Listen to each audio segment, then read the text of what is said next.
A paz do Senhor, irmãos, nós vamos agora continuar o estudo do curso bíblico online.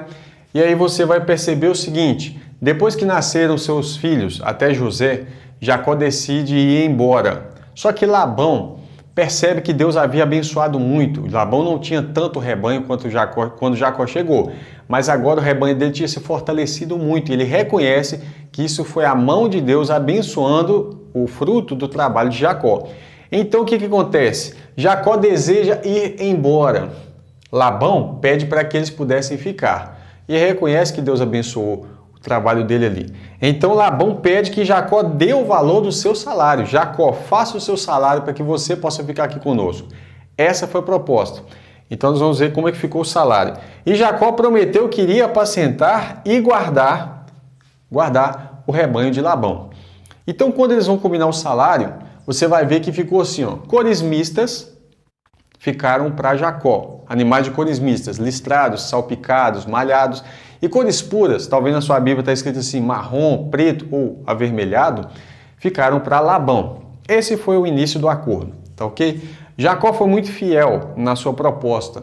Ele declara que as ovelhas de Labão nunca abortaram, não comeu do rebanho de Labão, ele não comeu nenhum dos animais que pertenciam ao rebanho de Labão, embora eles estavam distantes, cerca de 3 dias de distância um do outro, isso poderia facilmente ter acontecido, mas ele declara que ele não comeu do rebanho de Labão e pagou a que foi roubada ou despedaçada por outro animal. Então, Labão não teria prejuízo nenhum, não teve prejuízo nenhum, enquanto Jacó pastoreou, apacentou e guardou o rebanho de Labão.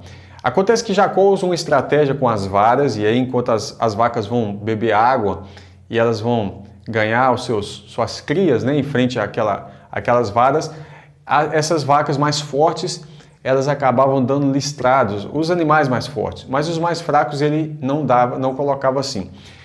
Mas acontece que mais à frente você vai ver que Labão já não tem mais o mesmo rosto para com Jacó, porque ele percebe que o rebanho de Jacó começa a se fortalecer muito mais, começa a prosperar mais. Embora Jacó deixa claro que ele jamais tomou de um dos animais de Labão. Agora o rosto dele não é como ontem ou anteontem, e as filhas de Labão percebem isso também.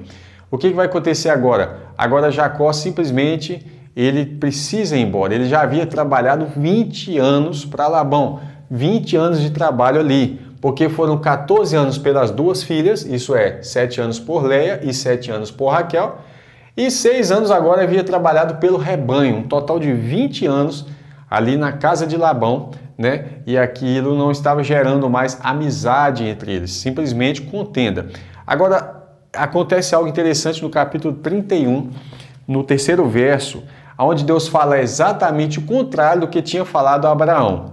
Lá em Gênesis 12, você vai ver que Deus fala com Abraão assim, sai da tua terra e da tua parentela, para a terra que eu te mostrarei, e Deus promete abençoar Abraão grandiosamente.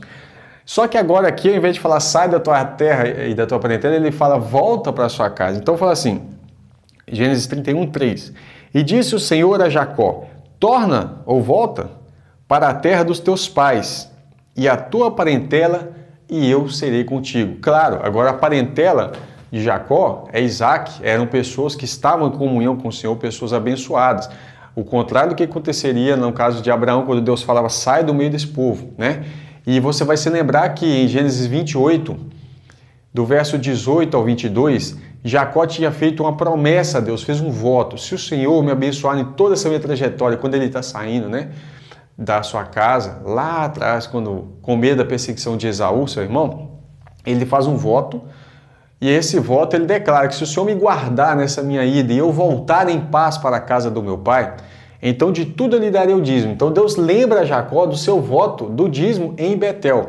E isso está aqui em Gênesis 31, no verso 13, E fala assim, eu sou o Deus de Betel, onde levantaste uma coluna, onde me fizeste um voto. Levanta-te agora, sai dessa terra e torna para a terra da tua parentela. Agora a bênção já não está em sair do meio da sua parentela, mas voltar para a casa do pai, que seria Isaac nesse caso. Então Deus se lembra do voto que você fez, da coluna que fez, você falou que se eu te abençoasse indo e te guardasse, você voltasse em paz para a casa do teu pai, pois é, eu sou aquele Deus que você fez o voto lá em Betel. Então Deus está lembrando ele disso. Só que no meio do caminho, o que acontece? Deus está guardando Jacó. Labão percebe que Jacó saiu, né, e já tinha caminhado 3 dias já de distância. Então Labão começa a perseguir durante 7 dias. Ele encontra Jacó nas montanhas de Gileade. E ali o que vai acontecer? Vai acontecer que Labão, a caminho de perseguir Jacó, Deus repreende ele em sonho e fala: não fala nem bem nem mal contra Jacó, porque eu tenho abençoado ele. Então ele chega de Jacó e começa a questionar, porque Raquel havia roubado um dos ídolos da casa do seu pai, e ele vem perseguir, quer saber o que está acontecendo. E aí há toda aquela pesquisa, né? É feita uma varredura nas tendas de Raquel, de Leia, e das concubinas e tudo. Só que Raquel, ela foi, de certo modo, astuta, né? Ela se assentou sobre um dos camelos, e quando seu pai foi pesquisar sobre ela também, ela fala: não, eu estou com o costume das mulheres. Isso é, ela estava possivelmente menstruada, né? Ele não foi mexer. Então ela sentou-se sobre aquele ídolo para escondê-lo, porque Jacó tinha falado o seguinte: se tiver com qualquer um aqui, que seja morto tal pessoa que fez isso. Então ela, temendo a morte, certamente fez isso aí. Agora, Labão, Jacó começa a questionar com Labão: olha, rapaz, está vendo? Você está me acusando falsamente. Embora Jacó tinha enganado Labão, enganado como? Ele sai às escondidas, ao oculto, né? De modo oculto. E Labão questiona isso: eu queria abraçar meus netos, né? Despedir minhas filhas. Não se sabe se ele realmente iria tomar essa atitude, mas Jacó declara: eu tive medo de você segurar as tuas filhas e todo esse rebanho, e Deus olhou por mim, pelo fruto do meu trabalho e pela minha aflição, e te repreendeu nessa noite em sonho, né? Então você vai perceber que ali eles começam a conversar. Labão reconhece que as filhas são parentes dele, que os netos são filhos dele também, né? Porque as descendentes são considerados irmãos. E o próprio Jacó, por ser da parentela de Labão, é também um irmão. Eles chamam assim de irmãos, né? Então eles decidem fazer um voto. E aqui você vai ver esse voto no capítulo 31, diz assim, no verso 44: agora vem, façamos entre eu e tu, façamos aliança entre eu e tu, que seja por testemunho entre mim e ti. Então tomou Jacó uma pedra e erigiu por coluna. Aí ele está fazendo agora mais um testemunho. E disse Jacó a seus irmãos: ajuntai pedras, e tomaram as pedras e fizeram um montão e comeram ali sobre aquele montão, certo? E chamou Labão Jegar-Saaduta, porém Jacó chamou Galeede.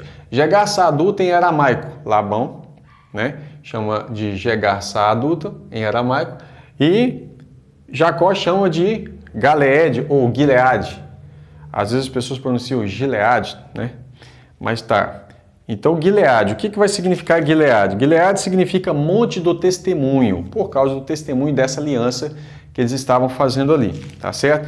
E Jegar-Saaduta vai também significar um montão para fazer lembrar. A diferença é que um está em aramaico e outro é em hebraico. Então disse Labão: este montão, né, montão de pedras de testemunho, seja hoje por testemunho entre mim e ti. Por isso lhe chamou Galeede. E Mispá significa o quê? Lugar de onde se vigia, ou torre de onde se vigia. Tá aqui, ó. Torre, né? Lugar de onde se vigia. Só que aí, na mente de Labão, quando eles estão falando isso, e de Jacó, esse de onde se vigia é colocar aquilo ali como uma testemunha que Deus iria vigiar um ao outro para que eles não ultrapassassem os limites desse acordo. Então ele fala: olha, você não vai afligir as minhas filhas, nem tomar outras mulheres além dessas minhas filhas. E esse foi um acordo, e eles são despedidos ali. E ele declara algo interessante: olha, o Deus de Abraão, o Deus de Naor, o Deus de teu pai, no verso 53, né? Julga entre nós. E jurou Jacó pelo temor do seu pai Isaque. E ofereceu Jacó um sacrifício na montanha e convidou seus irmãos para comer pão. E comeram pão e passaram a noite na montanha. Levantou-se Labão de madrugada, beijou seus filhos e suas filhas e abençoou e partiu, voltando Labão para o seu lugar.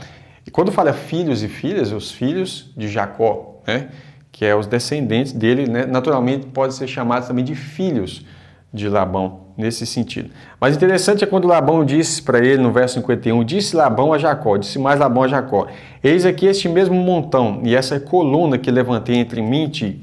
Esse montão seja testemunha e essa coluna seja testemunha de que eu não passarei este montão para lá e nem tu passarás este montão para cá para mal. Então fizeram uma aliança, um acordo de não atacar um ao outro, de não agredir um ao outro, mas que eles estavam fazendo uma aliança de paz. Então, Gileade significa isso aí, um montão para fazer lembrar, monte do testemunho, Jegaça adulta, né?